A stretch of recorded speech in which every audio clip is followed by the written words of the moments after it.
Hey guys, thanks for checking out the video. Today I'm just going to show you how I take some of my photos in Fallout 76 using the in-game photo mode. It's not too difficult. I'll try to keep it as simple as I can and explain my methods as I'm going through them. I tried scripting the video, didn't work out too well, so we're just going to do this live. It's not really live recorded, but anyway, we'll just do it on the spot. So I found this area that I liked and a robot came over and the prize bot, so I killed him, as you do, and I thought that would be a really nice photo. So I'll take you through my process of taking a photo of him, and hopefully some of this just rubs off on you and you can use this to better your photos. All right, so what I'm doing here is I want to make the robot the focal point of my photo. So I'm sort of wasting daylight here. A lot of photos you got to kind of rush to get the time if they're outside, but anyway. So what I'm going to do is bring the camera in really close to the robot, and I'll bring my camera speed down just so I can make fine adjustments without, you know, jumping around too much.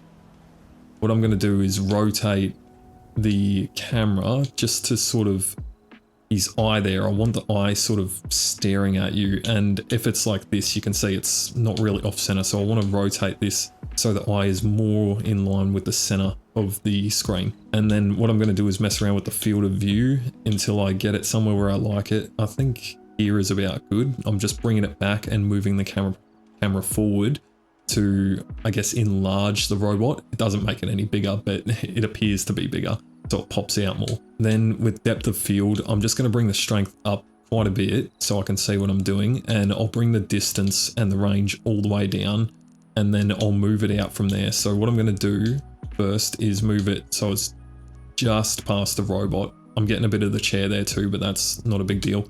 And then what I'll do is use the range to bring it back so I'm just getting enough in those buildings there. You can use the range as sort of like a softener on the blur, so it's not as severe when you see it. And then what I'm going to do is bring the strength up until I'm happy with the background there. Looks about good, just so everything looks sort of smooth and there's a nice transition from a really hard blur to a soft blur. All right, now I'm going to move over into the player tab, which I don't have a player, so I'll just keep moving.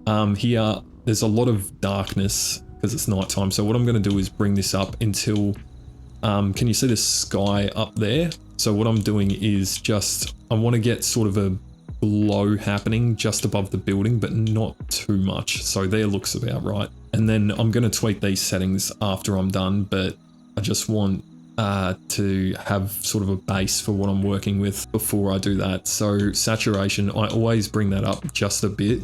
Not too much, and contrast I like to bring up a decent way, not to the point where it, you know, gets rid of a lot of things, but just enough to where, I'm not sure if you can see in the background where that umbrella is, there's a chair, and as I do this you'll see it sort of fading in and out. I think that's a chair, I'm not too sure, so I don't want that chair to disappear, so I'll have it about there, just so it adds a bit of shadow, but it's not, you know, getting rid of things in the background. So that looks pretty good. Now I'm going to mess around with the filters and just find one that I like. If I don't like one, I don't have to use one. Dandy looks really good.